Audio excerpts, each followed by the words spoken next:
মূলত এই সফরকে ঘিরে কিন্তু বিশেষ করে প্রবাসী বাংলাদেশী যারা এই মালয়েশিয়াতে অবস্থান করছেন কিংবা বিদেশগামী কর্মী যারা দেশে রয়েছেন তাদের মধ্যেও কিন্তু এক ধরনের প্রত্যাশা ছিল বলা যেতে পারে। সেই ক্ষেত্রে বিশেষ করে আমরা এখানে আসার পর দেখতে পেয়েছি যে মালয়েশিয়ার প্রধানমন্ত্রী আনোয়ার ইব্রাহিম এবং বাংলাদেশের অন্তর্বর্তী সরকারের প্রধান উপদেষ্টা ডক্টর মোহাম্মদ ইউনূস তাদের মধ্যে কিন্তু বৈঠক হয়েছে। এটি বাংলাদেশ এবং মালয়েশিয়ার দুই অংশের মধ্যেই কিন্তু সেই বৈঠক চলমান ছিল এই ৩ দিন ধরেই কিন্তু। প্রথমত একটি বিষয় যদি আপনাকে জানিয়ে রাখি যে এই সফরকে ঘিরে কিন্তু ৫টি সমঝোতা স্মারক সই হয় সেখানে প্রতিরক্ষা সহায়তা, জ্বালানি, আন্তর্জাতিক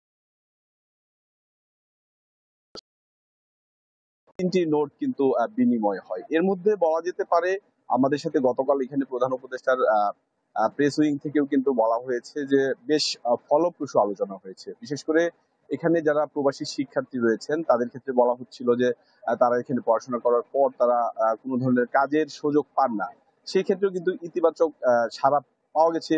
আহ, বলা হচ্ছে প্রধান উপদেষ্টার দপ্তর থেকে কিংবা এই সফরকে ঘিরে এটি তারা কিন্তু দাবি করছেন। পাশাপাশি আরেকটি বিষয় যদি আপনাকে জানিয়ে রাখি যে মালয়েশিয়াতে কিন্তু অর্থাৎ আন্তর্জাতিক শিক্ষার্থী যারা রয়েছে তারা কিন্তু কাজের পর চাকরি দুঃখিত তারা মূলত এখানে যারা পড়াশোনা করতে আসে তারা কিন্তু তাদের পড়াশোনা শেষে কিন্তু কাজের সুযোগ পায়, কিন্তু বাংলাদেশিদের ক্ষেত্রে এই সুযোগটি নেই। তো সেক্ষেত্রে বলা যেতে পারে এই বাংলাদেশিরা হয়তোবা আগামীতে এখানে পড়াশোনা শেষের পর তারা হয়তোবা কাজে যোগ দিতে পারবে। এছাড়া প্রবাসী যারা বিদেশগামী কিংবা এখানে যারা অবস্থান করছেন তাদের ক্ষেত্রে একটি সুসংবাদ দেওয়া হয়েছে যে এখানে যারা অবস্থান করছেন প্রবাসী বাংলাদেশিরা তারা যে কোনো সমস্যায় কিংবা তাদের যদি কোনো ধরনের সংকট থাকে সেক্ষেত্রে তারা বাংলায় তারা এখানে অভিযোগ করতে পারবেন, এই কথাটি কিন্তু বলা হয়েছে। আর মালয়েশিয়ার পক্ষ থেকে বলা হয়েছে যে এখন থেকে মালয়েশিয়ার যে নাগরিকরা যে সুবিধা এখানে পেয়ে থাকেন বাংলাদেশিরাও কিন্তু এই ধরনের সুবিধাই পাবেন। তো বলা যেতে পারে এখানে